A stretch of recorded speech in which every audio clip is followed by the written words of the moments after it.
დილომშვიდობისა 25 აპრილია ხუთშაბათი და პირდაპირ ეთერშია მაღვიძარა. ტრადიციულად გაგაცნობთ პრესის სიახლეებს და ინტერნეტის ამბებსაც მოგიყვებით. დღეს გაუდის არქიტექტურაზე მოგითხრობთ. კატალონიელი არქიტექტორი თავისი უნიკალური სტილითაა ცნობილი. მერლინ მონროს ფერადი ცხოვრება და ტრაგიკული სიკვდილი ბიოგრაფიული ხასიათის წიგნში გაცოცხლდა. ამ ყველაფერს დეტალურად იხილავთ ინტერნეტის ამბებში. ახლა კი ჯერაც ემოციების ქვეშ ვარ. გუშინ ტელეკომპანია მაესტროს ეთერში რეალური შოუ მაგთიფანის ლაივ კონცერტი გაიმართა. კონკურსანტები მაყურებლის წინაშე პირველად წარსდგნენ. დღეს კი ჩვენი სტუმრები იქნებიან პროექტის რეზერვისტები აკე პატარაია, ნათია თოდუა, ომო მარგველაშვილი და ნანა ზურიაშვილი. მათ ახლოს გავიცნობთ, თქვენ კი შეგახსენებთ, რომ რეზერვისტების ბედი სწორედ SMS-ების რაოდენობაზეა დამოკიდებული.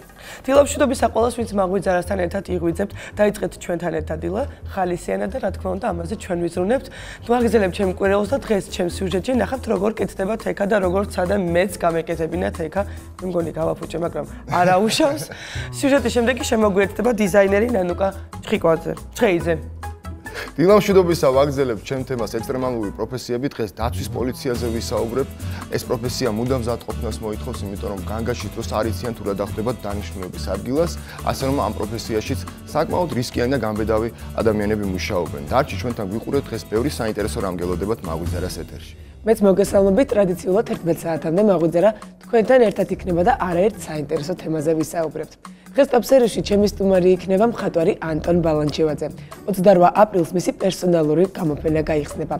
ექსპოზიციაზე დეტალებს და მისი შემოქმედების შესახებ სულ ცოტა ხანში ვისაუბრებთ. გადაცემის მესამე ნაწილი კი მთლიანად მაგთიფანს დაეთმობა. ახლა კი მაესტროს ეთერში ახალი ამბების დროა.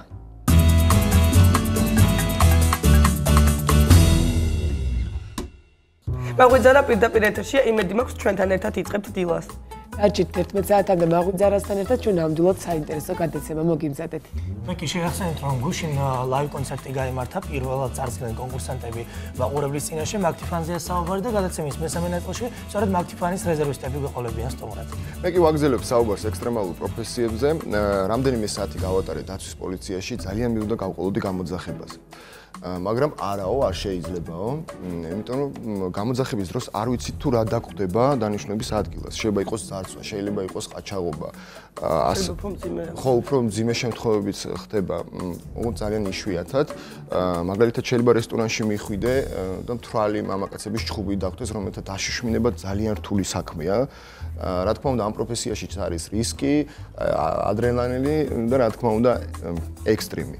ამ ყველაფერს სიუჟეტში ჩემი გმირები მოგიყვებიან, ხოლო შემდეგ შემოგვიერთდება დაცვის პოლიციის განყოფილების უფროსი თემურ ვახანია.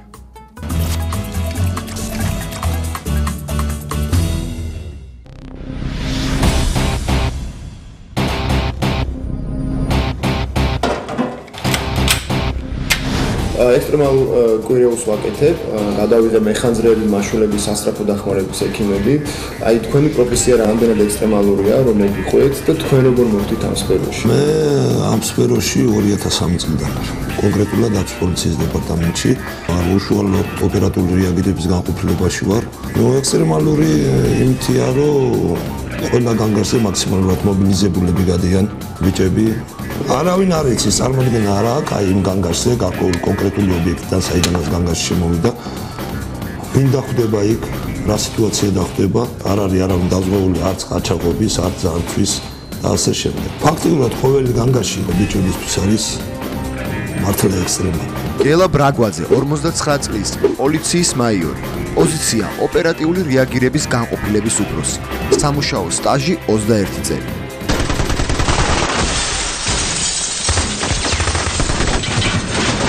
ეკიპირებაზე მინდა რომ რა ფორმი, რა ტიპის არის, როგორი აღჭურვილობა და რა არის აუცილებელი ატრიბუტიკა, რომ გავიდეს გამოძახებაზე დაცვის თანამშრომელი. არის სამკაციანი ჯგუფი, რომელსაც ხელმძღვანელობს ოფიცერი და ოფიცერს ყავს ორი რიგით. ერთი მიავტომატე, მეორე მძღოლი, რომელიც ეკიპაჟს მართავს. მათ აღჭურვილობაში არის ჯავშანჟილეტი, ორი პისტოლეტი და ერთი ავტომატური სასროლი იარაღი. აი ამ აუცილებელი ატრიბუტის გარეშე არც ერთ ოპერატიული რეაგირების თანამშრომელს, არც განგარს და საერთოდ დისლოკაციის ადგილიდან გასვლის უფლებაც არ აქვს.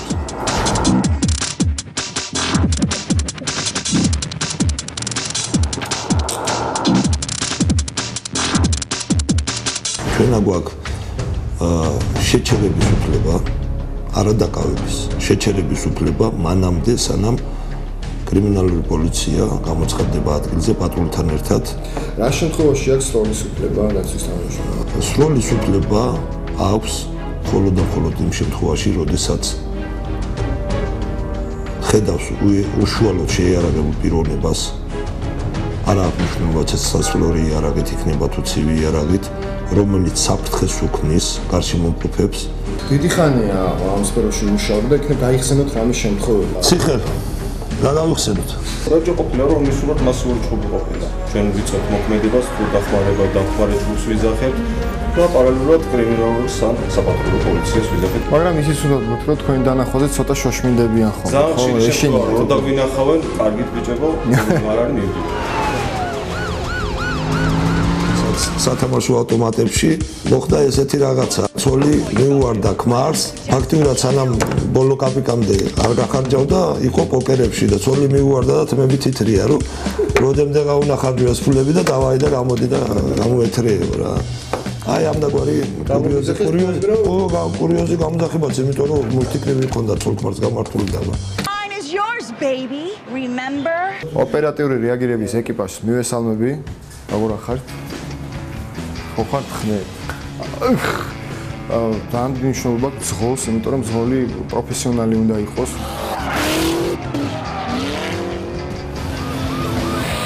აი დობა როგორ?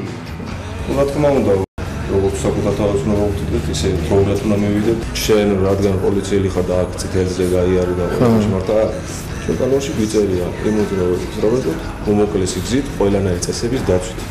ფაქტურად გვიწევს ძალიან დიდი სისწრაფით მოძრაობა.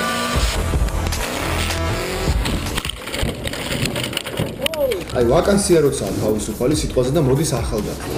აი თქვენ ახლა საკმაოდ გამოცდილი ხართ. გარდა იმისა, რომ სიტყვაზე ხეის ფიზიკურად ძალიან დატყოფნაშია და ყველანაირ ნორმატივას ჩააბარეს, მაგრამ აი თუ ხედავთ იმ რაღაცა მარცვალს, თუ ფიქრობთ, რომ აი ამისგან აი აუცილებლად ელემენტარული ალგო უნდა გქონდეს იმისი, რომ აი რა სიტუაციაში როგორი მოქმედოს. იმ კანონებიდან და იმ ჩარჩოებიდან გამომდინარე, რომელ ჩარჩოებშიც ის ყველა პოლიცია.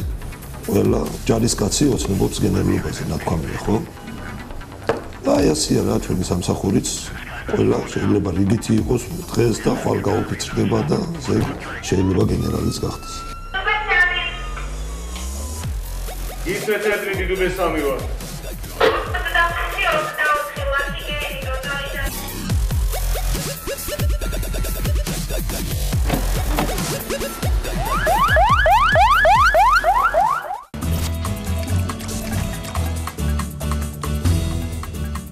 ჩვენ შემოგვიერთა თემურ ვახანია, დილა მშვიდობისა, დიდი მადლობა რომ მოხვედით ჩვენთან სტუმრად, დილა ადრიანა, თუმცა თქვენთვის დილა იწყება ესეთი მზადყოფნაში სრული, ყოველდღე მუშაობთ, ხო? ანუ თქვენ დასვენების დღე ფაქტიურად არ გაქვთ. როგორ მოხვდით ამ სფეროში? საინტერესოა. თქვენ ხო არ იყავით თავიდან დაცვის რაღაცა სტრუქტურაში და ეს მე განვითარდა. ანუ თქვენც რიგითით და ის აი ყველა პროფესიაში თითქმის ყველა ჩვენმა სტუმარმა სიუჟეტის გმირმა დაიწყო რიგითით და აი ესე მოგვიყევით მოკლედ შეიძლება როგორ განვითარდა თქვენი კარიერა ასე ვთქვათ. დავიწყე მუშაობა რიგითი პოლიციელით, როგორც ყოველთვის, შემდეგ გავიარე რამდენიმე წლის შემდეგ გარკვეულის დაირო შევიძინე, გავიარე კვალიფიკაციის სასამართლებელი კურსები, როგორც პოლიციის აკადემიაში, ასევე სხვადასხვა სასწავლო ცენტრში და შესაბამისად განვითარეთ ჩვენი შესაძლებლობები. ზამთრობით თუ ასპეროში შეძლებდი მუშაობის გაგრძელებასთან. უკაცრავად ბატონო თემურ, მიკროფონი არ მუშაობს და შეიძლება გამოგიცვალოთ მიკროფონი. და რეკლამის შემდეგ ჩვენ დავბრუნდებით ძალიან მალე.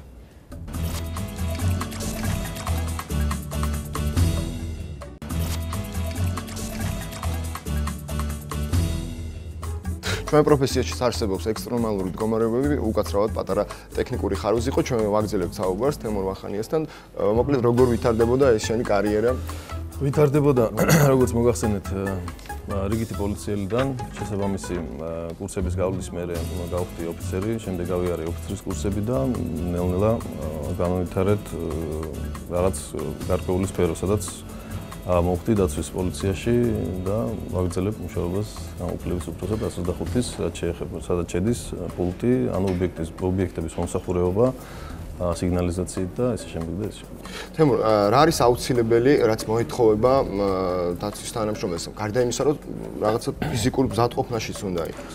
რა კრიტერიუმებია? დიახ, როგორც მოგახსენეთ, პოლიციელი, როდესაც აბარებს შესაბამის დოკუმენტაციას, გადის შესაბამის კურსებს, ასევე იგზავნება პოლიციის აკადემიაში, სასწავლო ცენტრში, სადაც გადის საცოცხლე მომზადებას, ფიზიკურ მომზადებას, თეორიას და ესე შემდეგ და შემდეგ შესაბამისი თუ გაივლის ამ ყველაფერს კვალიფიკაციის მერე შესაბამის თანამდებობაზე დაინიშნება და გააგრძელებს სამსახურს. რამდენიმე ეტაპია გასავლელი. რამდენიმე ეტაპია გაუცილებლად, სანამ გახდება ოფიცერი და კვალიფიციური პოლიციელი, ბატონო.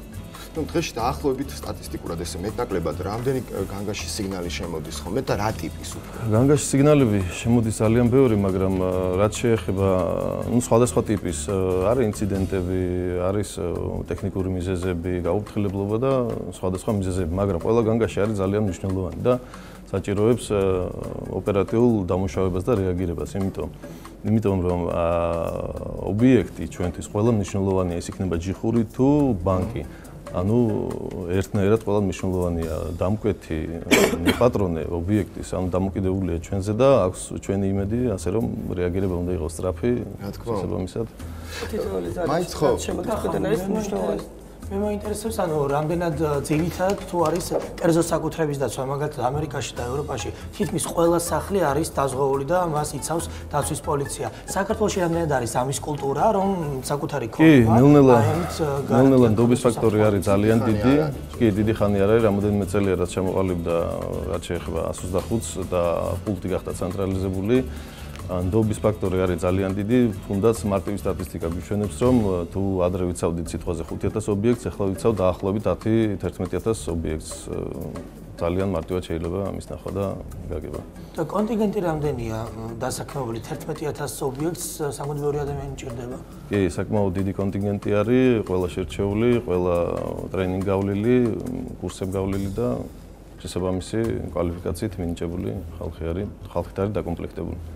თუმცა მთელი კვირის განმავლობაში მეხანძრეები, მაშველები, სასწრაფო დახმარების ექიმები ხშირად იძახდნენ, რომ არის ხოლმე ხანდახან ესეთი უაზრო, რა თქმა უნდა, ხალხებში, უაზრო გამოძახებები, მაგრამ სიუჟეტში ნახეთ, სასაცილო შემთხვევები, ნუ უცბად განგაშია, ეხლა დაცვის თანამშრომელი ყოველთვის მზადყოფაში გავარდნენ, მივარდნენ, რა ხდება, აბა მივიდნენ და ბავშვს პულტი, ხო, ნუ როგორია ეხლა, თან ეს რაღაცა ფსიქოლოგიურად ჩვენ ემზადები, რომ მიდიხარ შეიძლება არ იცი რა დაგხვდეს და ბავშვმა სადღაც ნახა ის მიდიხარ რა მაგალითად მიფრინავ. ხო, მიფრინავ.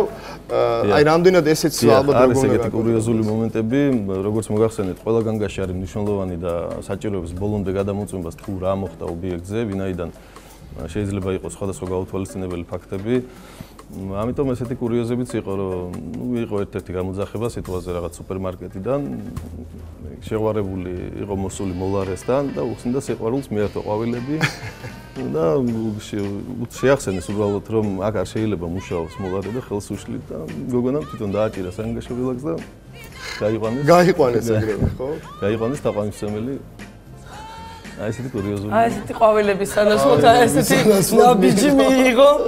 აი რამდენად სარისკოა მაინც საქართველოში, ნუ კრიმინალური მდგომარეობა ჩვენთან მაინც ანუ კარგ მდგომარეობაში არა ვართ ეხლა, არ ხდება ისე ხშირად ძარცვა, ყაჩაღობა, თუმცა მაინც აი რისკი არის, რისკები არის, გარკვეული რისკები არის, რა თქმა უნდა, მაგრამ ნუ რეალურად ინციდენტი არის 5-6, ანუ სტატისტიკა საგანგაშო არ არის სტაბილური და მაგას წინასწარ ვერ განსაზღვრავს ვერავინ თუ ამ თვეში ან იმ თვეში რამდენად მეტობა იქნება თუ ნაკლებობა. რამე სიახლეებს თუ ვაპირებთ ამ სფეროში რა? სიახლეებს რა თქმა უნდა ვაპირებთ, მუდმივად მიდის განახლება როგორც აპარატურის, ასევე მუშაობა პოლიციელებთან. იცით რომ არის სხვადასხვა კომპანიები საქართველოში და კონკურენცია არის შესაბამისად, რომ გავჩერდეთ ერთ ადგილას, ალბათ არ შეიძლება და მუდმივად რაღაც სიახლეებს ახორციელებს. რამდენად პოპულარულია თქვენი პროფესია, ანუ აი კონტინგენტი, აი ვაკანსიების დროს დიდია თუ არა კონკურსი? კი, მოთხოვნა არის ძალიან დიდი ვაკანსიებს